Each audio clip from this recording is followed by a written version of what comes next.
I can finally fire a loser like you. You're incompetent trash, and you're fired. I was helplessly forced to resign, tormented by a boss who twisted her beauty into something devilish as she laughed. My name is Michael. I work for a subcontracting company for a publishing house, struggling through another packed schedule today. I don't get hospitalized anymore, but as a kid, I had frequent asthma attacks and couldn't let go of my inhaler. During attacks at night, I couldn't lie down to sleep without endless coughing and breathing difficulties, so I just propped up some pillows and pretended to sleep. There was no rest for me as a child. I would plaintively tell my mom, "Mom, it's too hard to sleep." Despite it being a usual attack, my mom would patiently stay by my side. "That's tough, Michael. I'll read you a book until you can fall asleep," she would say. She would pull all kinds of books from my dad's study and read them to me, old picture books, encyclopedias about animals and space, and sometimes novels that were too hard for a grade schooler. Thanks to that, even though I was terrible at physical education, I excelled in other subjects. Those sleepless nights weren't just about suffering for me. My dad was an avid book collector and would happily listen to my book reviews. "Michael, you're great for an elementary schooler. If you like Mark Twain, try reading Ernest Hemingway. Ernest Hemingway is long. Well, maybe by the time you're in middle school. I'm looking forward to it." My dad passed away when I was in the 6th grade due to pancreatic cancer. It was too late when we realized it. Life became harder, and I spent my 3 years of middle school watching my mom work hard every day. I went to work after middle school. I said, "Mom." She replied, "Don't be silly. You're smart like your dad. I'll make sure you can go to college." But I didn't want to burden her anymore, so we compromised that I would work after high school. During those tough times, we decided to sell most of Dad's books. It was sad to see the empty bookshelves, but letting go of the books didn't erase the memories with my parents. During high school, I worked part-time jobs non-stop to help my mom. I was pretty proud to be able to buy my own phone with my earnings. But my inherited love for books from my dad always got the better of me, and I'd often find myself about to buy interesting new releases at the bookstore. Hardcover novels are kind of expensive, not something a high schooler with just an allowance could afford many of. When that happened, I'd reserve them at the local library. I might have to wait a bit for new releases, but hey, reading for free is awesome. One day, while making my regular library trips during breaks from work, I noticed this guy who was always there at the same time, reading the newspaper in the same spot. He dressed casually but had this unique sense of cleanliness with his crisply ironed slacks. He seemed about the age my dad would be if he were still alive. Our eyes met once when I was looking at him. He was a friendly man and struck up a conversation. "You come here often, don't you? Borrowed any new books?" "Yeah, you're always reading the newspaper. Don't you read books?" He told me it was his morning routine to read the newspaper and then a novel. Not many kids at school read print media, and my mom was so busy that we often missed each other. I was thrilled to finally have someone to share my love of reading with. He was really surprised to find out I was still in high school. "You're quite mature and quick-witted." I was impressed. "Aren't you young to be reading that book?" Turns out, he had already checked out the new mystery novel I just borrowed and was happy to discuss it with me. It was super interesting. It's by a new author, but I bet it'll win an award. Our conversations reminded me of the times with my dad, and he seemed to enjoy our book talks, treating me like a younger buddy with a shared interest. This continued until I graduated high school. Back then, I dreamed of working at a prestigious publishing house, but job hunting was tough. The big publishing houses I admired prioritized educational background for fresh graduates and exceptional experience for mid-career hires. We didn't have the savings for me to go to college. I sent out countless resumes and shared my passion but kept getting rejected. It felt like a personal denial. After a while, it was frustrating and disheartening. I wanted to be an editor, supporting authors and helping bring more exciting stuff into the world, but reality was harsh. Sometimes passion alone isn't enough. Finally, I broadened my search and met Thomas, the CEO of my current company, a small subcontracting company where even the CEO gets involved in interviews. But the CEO was a humble and good person. He took pity on me after my numerous rejections and offered a trial period with the promise of a full-time position if things went well. It wasn't exactly the dream, but having a decent salary helped ease our family's financial strain. Mom doesn't have to cram in as much work now and even put on a little weight. Thomas occasionally brings snacks to interact with the employees. Michael, how are you settling in? Our print shop is small and busy, right? No way, I love it. I've always wanted to work with books. A colleague repeatedly said, Michael is really doing a great job. His work is meticulous, and it's nice to have a good kid like him around. Thomas seemed pleased with the way things were going at the workplace. It was a physically and mentally demanding job, but all my colleagues were nice people, and I thought I was lucky to have such a good workplace. But back then, I had no idea what was coming. For years after I joined the company, Thomas brought someone he wanted everyone to meet, his own daughter, Rachel. She was a beautiful lady, dressed in a navy blouse and a lace pencil skirt, looking every bit the capable office worker. She just graduated from college. I might sound like a doting father, but she's my daughter. I'm sure she'll do great here too, but don't hold back just because she's the boss's daughter. Everyone, please be nice to her. Rachel bowed gracefully. I look forward to learning from all of you. Rachel was quick to pick up the work and delivered much faster than required by her clients, boosting her performance rapidly. My colleagues joked, she's really good at her job. At this rate, she'll outpace us soon. And true enough, she became a manager in no time. After Rachel became a manager, Thomas seemed completely reassured and stopped coming to the workplace. That's when Rachel started showing her true colors. Sometimes she'd scold her subordinates, saying, "Why are the deadlines always late? Don't tell me you're slacking off under the guise of external meetings."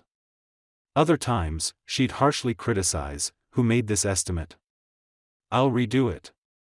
If you can't handle it, don't add unnecessary work." The workplace atmosphere grew progressively worse.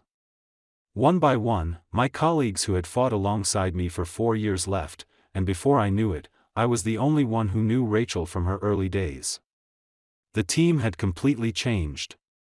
They were all kind-hearted and diligent people, capable of better treatment elsewhere. I went to work each day, trying my best not to show the gloominess I felt inside.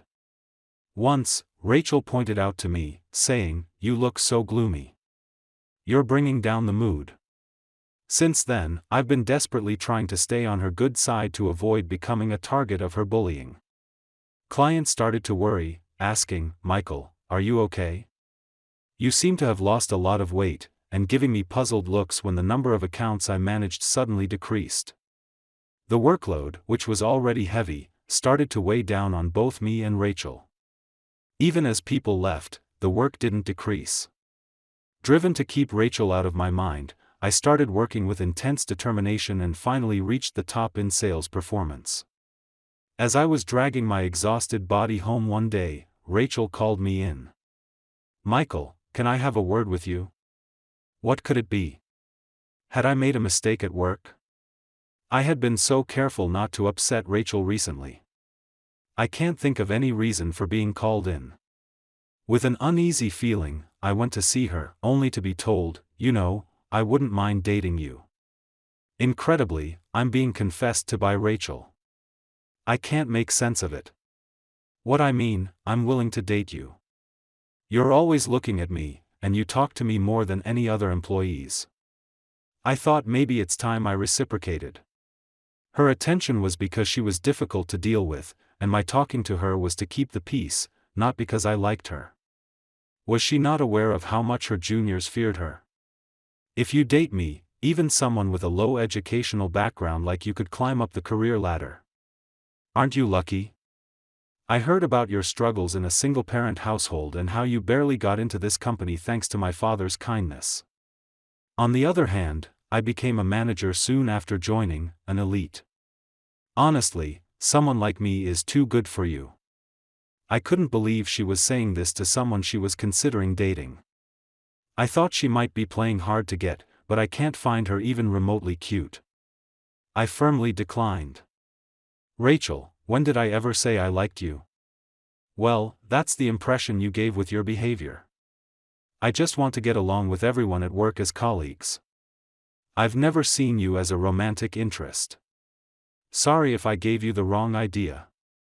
Rachel was frozen, clearly not expecting to be turned down. It's awkward to reject someone you don't like. "Anyway, see you at work tomorrow." I hurriedly left the office, eager to escape the awkward situation. From the next day, Rachel's excessive harassment began. Once, when I returned from an outside meeting, I found my desk completely soaked in water. The fabric of my chair was even stained. "It was hot outside, wasn't it? I made it cooler for you."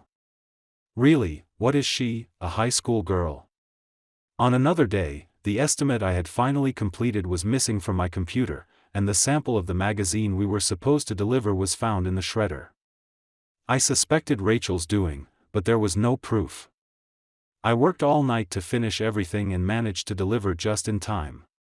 Rachel said, "So you've finally delivered. Incompetent people really have it tough. Be sure to thank the lenient client." She taunted me insincerely. Moreover, she kept piling on overtime work, saying, "Since you can't do your job like others can, you work a bit more. You're stealing a salary, aren't you?" Ever since the day of her confession, it was clear that I was her target for harassment. Perhaps thanks to that, her treatment of other employees, like saying, "Good job, I'll take it from here," seemed to improve somewhat. Thinking that my sacrifice was protecting my juniors, just as my colleagues who had left asked me to, made it more bearable. However, the office girls, scared by her previous behavior, flinched even at normal words of encouragement. One of them bowed apologetically to me and left the room. Seeing this, Rachel clicked her tongue at me. Whether underperforming or overperforming, I was always subjected to her sarcasm, and the overall sales performance was declining. Even if Rachel and I were doing well, it wouldn't sustain a company. I wondered if it was time to report her behavior to the CEO. Then one day, an even bigger problem arose. Our printing company had two major clients. One was a major women's magazine, Apple Sapling Publishing. The other was a prestigious William Booker, known for its serious publications. I got a furious call from Apple Sapling, saying, "The magazine we were supposed to receive still hasn't arrived. Put Michael on the phone." Somehow, I was listed as the responsible person. I had no recollection of taking on such a task, but after their insistence, I had to apologize. I apologized profusely for a mistake I didn't remember making, but they ended the contract, saying, "We will not be doing any business with your company in the future." How did things end up like this? Feeling empty, I was heading back to my desk when Rachel stopped me. Rachel twisted her beauty into a sinister smile. "You've really done something terrible, haven't you? Ruining such a big contract. You're not fit for this company." "I don't understand what you're saying." "Don't understand? There's no place for you in this company anymore." Rachel seemed to be enjoying herself way too much. "Now I understand. This whole thing was her doing, but I don't have any evidence right now to accuse Rachel of her misdeeds. She went to such lengths, causing trouble for another company, just to corner me. I can finally fire a loser like you. Incompetent trash like you are fired. I'm sorry, Thomas. I'm just too tired." Fed up with everything, I decided to resign. After submitting my resignation, I spent my days lazing around at home for the first time in a while. My mom, noticing my weight loss, kept trying to feed me more, and I had to be careful not to gain too much weight. It seems she used the money I sent to restore my father's book collection, and the bookshelves were lively again. Reading while drinking in my dad's chair during the day felt like a luxury. The Ernest Hemingway books, which seemed long when I was in elementary school, now had a deeper flavor. One day, I got a call from an unknown number. I ignored it, thinking it was a scam, but it kept calling day after day, so I finally answered. It was Rachel. You finally picked up, Michael. Listen. Rachel sounded exhausted even over the phone. She explained why she called. Apparently, the chairman of the last major contract we had threatened to cut ties if I left. If we lost that contract, the company would go bankrupt, so she wanted me to come back. Who are you, Michael? I had no idea you had such connections with major clients. I didn't understand it myself. I was reluctant to go back to the company I had quit, but I hadn't properly said goodbye to Thomas and my juniors, so I reluctantly went with some gifts. After greeting my juniors, I headed to the reception room. There, I found Thomas, Rachel, and, to my surprise, that old man from my high school days. Michael, this is Chairman William, the chairman of William Booker, who we always rely on. You seem to know each other. William, now revealed as a chairman, was as cheerful as ever. It's been a while, hasn't it, Michael? I think it's been 5 years since we last met face to face. William, you seem well too. I had no idea you were the chairman of William Booker. Well, I never mentioned it. I just wanted to be friends with you as a fellow book lover. As you get older and more important, it's hard to make new friends. Rachel looked astonished at my familiar interaction with the chairman. Why would someone like you know William, she seemed to want to say. Thomas joined the conversation. Michael, as you might have heard from Rachel, William values you highly. He even said he would terminate the contract if you aren't the point of contact. Would you consider coming back to our company? We really need you. Thomas lowered his head. William also inquired why I suddenly left. Does Thomas not know about Rachel's misdeeds? I'm flattered by your offer, but did anyone tell you I resigned? I heard from Rachel it was for personal reasons. Your mother is unwell, right? I understand it's a difficult time, but what do you think? It's all fabricated. Any small sense of obligation I had left was gone. The reason I resigned was because I couldn't tolerate Rachel's misdeeds. You're unaware of her usual behavior, aren't you? Everyone's been enduring it, but many have been driven to resignation. The recent Apple sapling publishing incident was blamed on me, and I just couldn't take it anymore. I really can't think of returning. Rachel spoke gently. Michael, please stop making accusations. The incident the other day was resolved thanks to you apologizing to the client. I understand you're upset about ruining the deal with a major client. Thomas and William looked confused. I felt helpless, unable to prove Rachel's misbehavior. Then there was a knock on the door. An office girl who had been victimized by Rachel entered. She placed a voice recorder on the table and played it. The recording was of Rachel's shrill voice berating her subordinates. How long are you going to dawdle? If you can't do your job, I'll fire you. If you don't like how I do things, then you should just resign. What do you think you are, a lowly educated, poor person? Rachel turned pale. The girl continued, this is how Rachel usually behaves. Actually, all of us who were victimized were gathering evidence to accuse her, but these past few months, Michael has been protecting us from Rachel. Even Michael was forced to leave in such an unfair way. It's absurd that Rachel remains unapologetic and has the audacity to summon Michael back. Thomas couldn't hide his surprise at the numerous pieces of evidence. I was amazed that the juniors had united and planned such a thing. It seemed that my complaints had finally been acknowledged as true. I'm glad you understand, but I have no intention of returning to the company. The CEO genuinely apologized. Michael, I'm truly sorry for not stopping my daughter's rampage and for all the trouble until now. What should I say to apologize to the employees who left? That's when William spoke up. By the way, Michael, have you decided on your next job? If not, how about working as an editor at our company?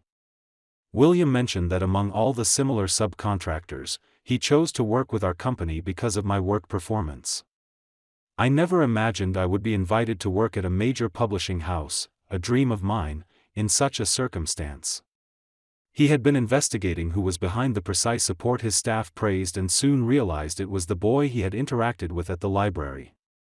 The chairman remembered that the books we had excitedly discussed back then had become bestsellers, and he had been asking his employees to keep an eye out for my next bestseller predictions. He was now confident in my judgment. Ever since then, you've had talent and character. That's why everyone wants to help you. My employees were also worried about you. They were looking forward to when you would enter their industry, not knowing you were going through such a tough time. If you come to us, I think you'll be able to work more enjoyably than here, don't you? Hearing William's high regard for me, Rachel burst into tears like a little girl. Enjoyable work? Work isn't supposed to be fun. I have to be the best as a CEO's daughter, always surrounded by enemies. Even though I advanced faster and produced results more than anyone, no one appreciates me. It's so unfair. Why is it always Michael who is loved? Thomas, as a father, gently patted his daughter's back. Rachel, I may not have the right to say this after leaving you in charge of the field at such a young age, but listen. It's not just about achieving results.